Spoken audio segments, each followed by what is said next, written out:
Not just a goal. The eventual game winner is that one finished up 2-1. Let's start with Pulisic. He's now in the starting lineup. Do you see him now? Has he done enough over the last month, and he has been pretty good, to say now surefire starter? Okay, no. Why? What more does he got to do, man? 4 goals, and he's starting to... No. See, the same way that he had to work his way back into being a starter for this team, that's exactly the same thing that Hudson-Odoi is trying to do. And so all it takes is one not-so-good performance, underwhelming performance from Christian Pulisic, and a great week of training from Callum Hudson-Odoi, or a great performance coming off the bench, to then Hudson-Odoi to get a chance. This is how it works. It's a very few players around the world that are, you know it, you love it, they're going to be out there. And no matter what happens, no matter how poor they have been, they're going to get the benefit of the doubt. We're not quite there yet with Christian Pulisic. It's great that he's playing as well as he is. It's great that he made that run into the box, that read the space, read the moment, went far post first, and then cut inside the defender and scores a goal the way he did. It's great. It's great that he scored a hat-trick last week. Now he just needs to keep it going. He needs to keep it going. Mason Mount is going to continue to play because he continues to do well. And so William is going to play down the right-hand side, and now the numbers start getting short. And so Hudson-Odoi, who's sitting on the bench, saying, when I get my chance, I'm going to do what Pulisic did. And that's competition. It's competition at the highest level, and it makes Chelsea a better team. How good is this Chelsea team? I think they've won 8 of their last 9 across all competitions. I don't think we expected this maybe a couple months ago. They've certainly turned a corner. I wonder how far you think they are. Well, they are very far, and I think further along than I think Frank Lampard would have thought at this point of the season. It's also further along than most people outside of Chelsea would have thought Frank Lampard would be with this group of players. Let's not forget, when Frank Lampard started the season and there were a couple of results that didn't quite go their way, where it's like, oh, well, see, he wasn't ready for this. He wasn't ready for this. Now what are we going to do?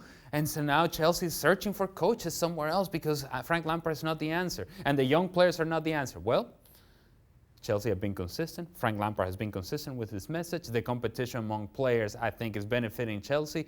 And you're getting goals from people that you didn't think you were going to get goals from. So Tammy Abraham, all of a sudden, he's a world beater. Well, you take that. Jorginho's assisting on goals. You take that as well. Pulisic is coming and scoring goals. There's production coming from everywhere, and you have to like what Chelsea have done so far. Speaking of people who aren't ready, let's transition to Arsenal. Oh. They played Wolves to a 1-1 draw. Arsenal actually jumped out to an early lead. We're showing you the statistics. For those of you listening on the podcast, though, here's what Unai Emery had to say afterwards.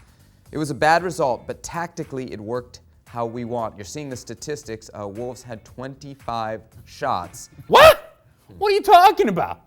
You got outshot at home, and not just outshot by a couple, double the amount of shots by Wolves that dominated the game in the second half. That is Arsenal hanging on at home, and you're telling me this is exactly how we wanted to play the game? That tactically we did all the things that we needed to do? You lost points at home. You were hanging on. You were fortunate to escape out of here with 1 point, playing at home, and yet this is what you say? Sometimes coaches just have to get out of their own way.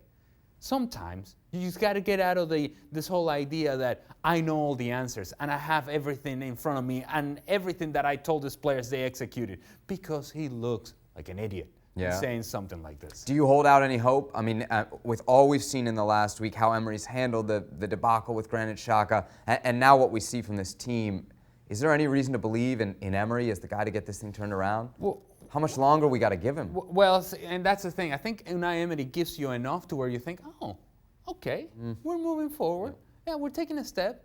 And then just when you start believing that, yes, we're taking the right steps and we're making the right decisions, then they have something like this happen. As for the Xhaka situation, I think what really created an issue for me was that post the Xhaka situation, he says, no big deal. We're going to handle it. Be fine. We're going to move on from this. Turn the page. Okay, fine. That's the way you want to address it? So be it. But then you can't go and tell the player that he is not available, that he's not going to play. Because I thought we had turned the page. I thought that we had moved on. I thought it wasn't a big deal.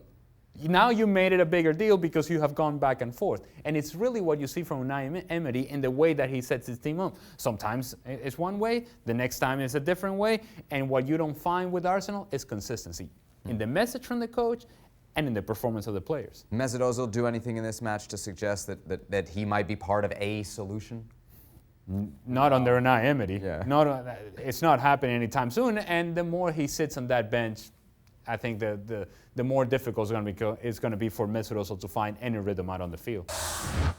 Well, thank you very much for watching ESPN on YouTube. For more sports highlights and analysis, be sure to download the ESPN app. And for live streaming, premium content, and let's not forget as well, ESPN FC 7 days a week, subscribe to ESPN Plus.